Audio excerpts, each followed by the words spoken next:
Hello everyone, welcome to back to my profile. আজকে আমি আপনাদের সাথে চলে আসলাম সুন্দর একটা ফুলদানি টিউটোরিয়াল নিয়ে। আর এটা সুন্দর বলার কারণ হলো দুইটা ফেলে রাখা কৌটা দিয়েও যে এত সুন্দর রূপ দেওয়া যায় সেটা আপনারা না দেখলে আসলেই বুঝতে পারবেন না। এই কৌটা দুটো বেশ কিছুদিন আগের, যখন আমার দুই টুইন বেবি হয়েছিল তখন ওদের জন্য টিস্যু পেপার আনা হয়েছিল, সাবলন টিস্যু যেটা। তো তখন কি করা, ওই কৌটা দুটাকে আর ফেলা হয় নাই, রেখে দিয়েছিলাম। বিভিন্ন ধরনের শস্য দানা রাখা হয়েছিল, বাট মাথার ভিতরে আইডিয়া চলে আসলো এই দুটাকে সুন্দর একটা রূপ দেই, দেখতে খুবই চমলক্য লাগবে। তো যেই ভাবা সেই কাজ, চলে আসলাম এই দুটাকে ডিজাইন করার জন্য। যেহেতু আমার একটু আঁকাঝোঁকা ডিজাইন করা খুবই ভালো লাগে, যদিও অত পারি না, কিন্তু তারপরও চেষ্টা করি, খুব একটা খারাপ হয় না, ভালো লাগে। নিজের চোখে যেটা ভালো লাগে ওইটাই আমার কাছে মনে হয় সব থেকে বেস্ট। তো দেখেন আমি কি সুন্দর করে রং করতেছিলাম। আমার কাছে অত রঙও ছিল না, একটাই রং ছিল। তো ভাবলাম ওই একটা রং দিই, সাদার ভিতরে একটু ব্ল্যাক অ্যান্ড হোয়াইট করলে খুব একটা খারাপ লাগবে না, যদিও দুইটা কালারই খুবই আমার ফেভারিট। তাও সেই জন্যই কাজটা আমি চালু করে দিছি। তো অলরেডি দেখেন আমার হাতের কাজটা কিন্তু আপনারা দেখতেছেন, আর আমি ধীরে ধীরে করতেছিলাম, কারণ এটা একটু সাবধানতার সাথেই করতে হবে, কারণ অন্য জায়গায় লেগে গেলে আবার সেখানেও কিন্তু কালারিং হয়ে যাবে, আবার উঠাইতে হবে, খুব একটা এক্সট্রা কষ্ট।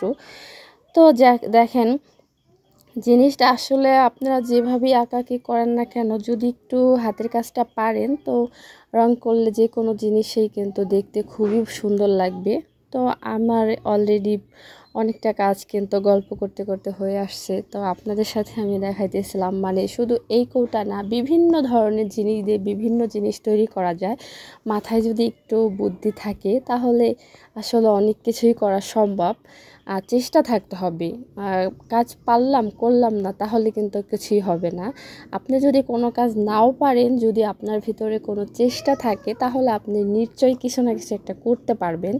তো আমার মনে হয় কি, যে আমার কোনো কিছু দেখলে মনে হয় যে এটা দিয়ে কিছু একটা তৈরি করি, যদিও অত কিছু করি না, তারপর ঘরের ভিতরে টুকিটাকে অনেক কিছুই করি, আপনাদের সাথেও শেয়ার করি। অনেক জিনিস আছে যেটা শেয়ার করা হয় নাই, তো ভাবলাম যাই করি না কেন আপনাদের সাথে একটু শেয়ার করে, আপনারাও একটু কমেন্ট করেন যে কেমন হইলো আমার হাতের কাজটা। তো মাশাল্লাহ বলবেন সবাই যদি ভালো লাগে। তো আর কি বলবো, দেখেন কাজটা করতেছি, খুবই সুন্দর লাগতেছিল আমার কাছে, যে একটা সাদা সাদা মাথা একটা কৌটাকে আমি একটু কালারিং রূপ দিলাম, তাকে দেখতে কিন্তু একটু অন্যরকমই লাগতেছে। যে কোনো মানুষকে সাজলে একরকম লাগে আর না সাজলে আর একরকম লাগে, সেম ওই রকমই। জিনিসকে যদি সুন্দর করে পরিপাটি করে রাখা যায় সেই জিনিসটা কিন্তু দেখতেও অসাধারণ লাগে। তো দেখেন একটু একটু করে, যেহেতু এই কাজটা অনেকটা সময় লাগছে, আপনাদের সাথে তো আমি জাস্ট 4 মিনিটের মধ্যেই শেষ করে দিতেছি, কিন্তু আমার তো আর এতটুকু সময় তো হয় নাই, অনেকটা সময়তেই কিন্তু কাজটা কভার করতে হয়েছে। বাট আপনাদের তো দেখাই অল্প কিছু, এটাকে টেনে টুনে কী যে করতে হয়, কিন্তু আসলে কাজটা যেই কাজটাই আমরা করি না কেন অনেকটা সময় লাগে। তো ফাইনালি আমার এই কৌটাটা কমপ্লিট।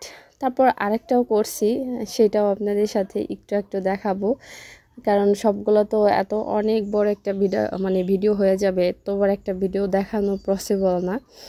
তো এই তো আরেকটা করছিলাম, এটা হলো 7 আপের বোতল দিয়ে, আর এই দুইটা তো সেম কইটা, আর এইটা হলো এটার ভিতরে রং ঢালছিলাম। তো ভাবলাম এটাকে একটু ডিজাইন করে ফেলি, দেখতে খারাপ লাগবে না। মাশাল্লাহ খুবই সুন্দর লাগতেছিল, যে দেখছে সেই বলতেছে না অনেক সুন্দর হয়েছে, সামনাসামনি আমার কাছে মনে হইতেছে আরও বেশি সুন্দর লাগছে।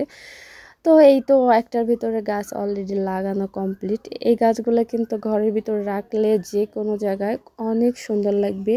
আসলে এভাবে ডিজাইন করে আপনারা বিভিন্ন ধরনের গাছ লাগাইতে পারবেন, ঘরের ভিতরে শোপিজের মতো সাজাইতে পারবেন। তো এই তো দেখেন গাছ সব কমপ্লিট। এইটা একটা গাছ, এই যে একটা 4টার ভিতরে আমি 4 ধরনের গাছ রেখে দিছি, দেখতে সুন্দর।